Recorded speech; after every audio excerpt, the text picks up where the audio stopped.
Bienvenue sur ma chaîne, j'espère que tu vas bien. Aujourd'hui, je vais partager 7 astuces pour avoir une maison qui est propre et qui est saine. Si t'aimes ça, ce genre de vidéo-là, n'oublie pas de cliquer sur j'aime et t'abonner aussi si c'est pas encore fait. Et on commence. Ma première astuce, c'est d'utiliser des produits ménagers qui sont non toxiques.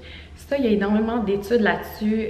Je pourrais en mettre dans la description si jamais ça vous intéresse. Je sais qu'il y a beaucoup de documentaires aussi maintenant là-dessus qui expliquent les effets néfastes des produits ménagers qui sont toxiques. Personnellement, j'avais beaucoup de migraines avant et depuis que j'utilise des produits non toxiques, donc des produits qui sont à base d'huile essentielle, qui sont naturels, je n'ai plus de maux de tête, je n'ai plus de migraine. Je sais aussi qu'au niveau hormonal, c'est quelque chose aussi qui peut aller débalancer les hormones. Et il y a énormément de produits ménagers en ce moment sur le marché qui sont accessibles à tous, qui sont cancérigènes. Et demandez-moi pas pourquoi ils sont encore sur les tablettes. Je n'ai absolument aucune idée, ça fait aucun sens. Surtout quand il y a des études qui prouvent maintes et maintes fois. Je sais qu'en France, c'est beaucoup plus, ou en Europe en général, c'est beaucoup plus strict au niveau des ingrédients. Le Canada est un petit peu moins strict et aux États-Unis, c'est vraiment le free-for-all, c'est horrible. Énormément de produits cancérigènes sur le marché aux États-Unis. Et il y a cette espèce de mythe-là autour des produits ménagers naturels que ça fonctionne moins bien ou que c'est moins efficace. Donc ça, même chose, c'est juste un mythe. Pour avoir une maison qui est saine et propre, j'utilise vraiment des huiles essentielles et des produits à base de plantes. Puis ce qui est bien aussi avec des produits naturels, c'est que en plus, c'est des produits qui sont thérapeutiques. Dans la description, je vais mettre les produits que j'utilise personnellement depuis des années. C'est simplement ça que j'utilise. C'est ultra efficace, ça fonctionne bien et en même temps, ça m'aide. Ma deuxième astuce, c'est une astuce plus au niveau émotif. Donc, pour avoir une maison qui est saine, c'est important que notre maison soit un espace sécuritaire pour exprimer ses émotions. Pour les enfants, c'est vraiment important qu'ils sentent qu'ils peuvent être eux-mêmes, qu'ils peuvent être authentiques. Donc, d'avoir un espace, par exemple, pour les enfants, un tipi. C'est juste un espace où est-ce que l'enfant peut aller exprimer ses émotions sainement. Sinon, avoir une trampoline aussi, ça permet de régulariser le système nerveux aussi des enfants. Puis évidemment, les enfants vont co-réguler leur système nerveux avec le nôtre. Mais une chose qui est vraiment importante pour moi, c'est vraiment que toutes les émotions soient accueillies, même les émotions négatives, qu'il n'y ait aucune phrase comme soit un homme, soit une femme qui arrête de pleurer. N'importe quelle autre phrase vraiment qui va aller bloquer les émotions négatives ou qui va aller bloquer cette expression-là qui est totalement naturelle. Mon autre astuce, c'est d'avoir des routines et des systèmes d'organisation dans la maison. Ça, c'est vraiment lié à tout ce qui est énergie masculine. Aussitôt qu'on parle justement de quelque chose qui est linéaire, qui est structuré, qui est routinier, qui est constant, on parle d'une énergie masculine. L'énergie masculine, ce que ça fait dans une maison, ça donne un sentiment de sécurité, d'appartenance, surtout pour les enfants principalement, mais aussi pour les adultes. Donc ça peut être tout à fait simple comme une routine, par exemple matinale, une routine de soir, toujours aller coucher les enfants à la même heure, toujours prendre le bain à la même heure.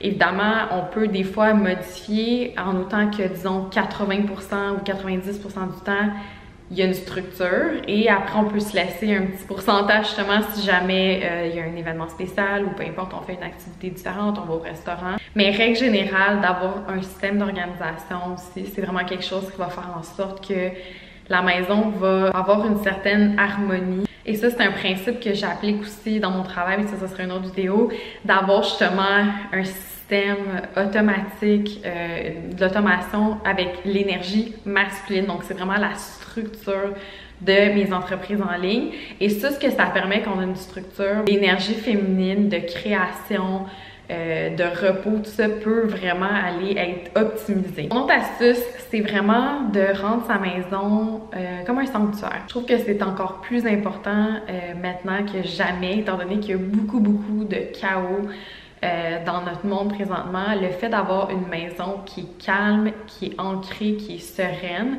c'est vraiment quelque chose qui va aller faire une énorme différence dans notre vie au quotidien parce que c'est vraiment l'endroit où est-ce que généralement on passe le plus de temps dans notre vie. Avoir vraiment cette perspective-là que justement notre maison c'est un temple, c'est un sanctuaire, ça doit être calme, ça doit être propre, ça doit être ordonné. Comme ça, peu importe qu'est-ce qui se passe dans la journée, quand on sort de la maison, peu importe le chaos externe, peu importe qu'est-ce qui se passe dans le monde, au moins on sait que quand on retourne à la maison, c'est notre endroit sécuritaire. Toujours dans cette même lignée-là, justement, d'avoir une maison calme, qui est comme notre sanctuaire. J'aime ça faire diffuser des huiles essentielles. D'ailleurs, il y a beaucoup d'études qui prouvent justement que les plantes, les huiles essentielles ont un effet bénéfique sur notre cerveau. Donc, justement, des plantes, surtout comme de la lavande, de la camomille, C'est quelque chose que j'aime faire diffuser là, à tous les jours. Surtout aussi avant l'heure du dodo, justement pour remplir la maison de bonnes odeurs et d'odeurs relaxantes. J'aime ça faire partir le diffuseur peut-être 1 heure avant. Et non seulement ça sent bon quand on a des invités ou peu importe, juste pour nous quand on rentre dans notre maison, il y a aussi des effets thérapeutiques justement à utiliser des huiles essentielles. Donc c'est vraiment pour ça que c'est dans ma routine maintenant, même de faire diffuser toute la journée, le matin, midi, soir. Une fois que j'ai tout appliqué ces astuces-là, donc, une autre chose qui est vraiment importante pour une maison qui est saine, qui est équilibrée, c'est aussi d'avoir du temps pour se reposer, pour jouer. Donc, c'est plus l'énergie féminine. Donc, de prendre le temps de vraiment avoir une routine de cocooning, de self-care. J'ai remarqué aussi que de le faire des fois devant mon enfant, donc au lieu d'attendre que justement il soit pas là, de le faire même devant lui, ça lui donne justement un exemple, ça lui montre que c'est normal et il faut prendre le temps de prendre soin de soi, que ça soit peu importe mettre ses crèmes dans son visage, de faire son gua sha, peu importe. Mon garçon me voit tout le temps m'occuper de moi. Je trouve que c'est vraiment un bon exemple. Une autre chose, c'est toujours dans cette même astuce-là, c'est quand on joue avec nos enfants, c'est vraiment important d'être présent, donc de laisser le téléphone loin pour être vraiment dans le moment présent, pour jouer avec eux. Ça, c'est quelque chose que j'aime faire puis que je fais même naturellement. On dirait que je deviens un enfant quand je joue avec mon enfant. Donc ça aussi, ça permet d'aller avoir une maison équilibrée puis d'avoir de la vie aussi puis de la joie dans sa maison parce que juste une maison blanche épurée où est-ce qu'il y a rien qui se passe puis tout doit être propre puis on a besoin de bouger, ben c'est pas une maison. Ma dernière astuce pour avoir une maison saine et propre, c'est d'utiliser l'astrologie. Et là, vous allez dire, ok, mais comment on utilise l'astrologie là-dedans?